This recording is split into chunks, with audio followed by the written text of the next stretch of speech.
जय शिवराय मित्रांनो, MHB मराठी न्यूजवर तुम्हा सर्वांचं स्वागत आहे. मित्रांनो, महाराष्ट्रातील शेतकरी बांधवांसाठी एक अत्यंत दिलासादायक आणि मोठी बातमी समोर येत आहे.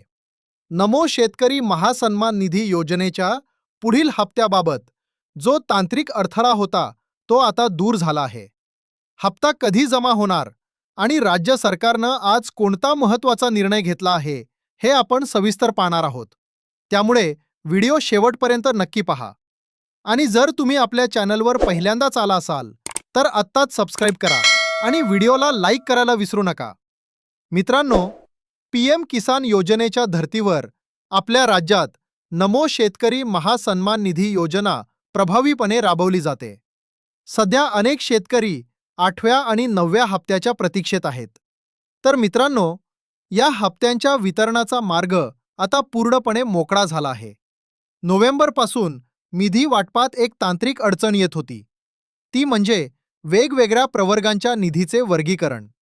2026च्या अर्थसंकल्पात अनुसूचित जातीसाठी 696 कोटी आणि अनुसूचित जमातीसाठी 575 कोटी रुपयांची विशेष तरतूद करण्यात आली होती.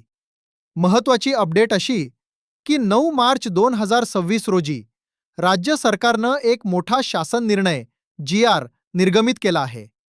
या निर्णयानुसार अनुसूचित जाती आणि जमाती प्रवर्गासाठी स्वतंत्र लेखाशीर्ष बजेट हेड तयार करण्यास मंजुरी देण्यात आली आहे. यापूर्वी 7 हप्ते हे एकाच सर्वसाधारण लेखाशीर्षामधून दिले जात होते.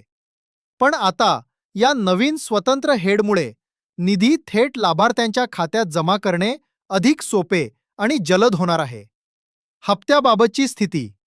प्रशासकीय अडथळा आता दूर झाल्यामुळे लवकरच 8व्या आणि 9व्या हप्त्याचा निधी शेतकऱ्यांच्या खात्यात वर्ग केला जाईल.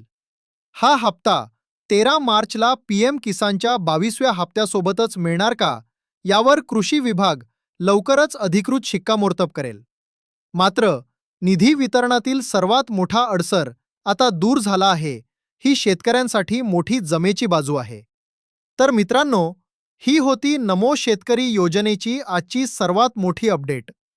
ही माहिती तुम्हाला कशी वाटली कमेंटमध्ये नक्की कळवा. शेती आणि सरकारी योजनांच्या अशाच ताज्या बातम्यांसाठी MHB मराठी न्यूजला सबस्क्राईब करा, व्हिडिओला लाईक करा आणि आपल्या शेतकरी मित्रांना हा व्हिडिओ जास्तीत जास्त शेअर करा. धन्यवाद.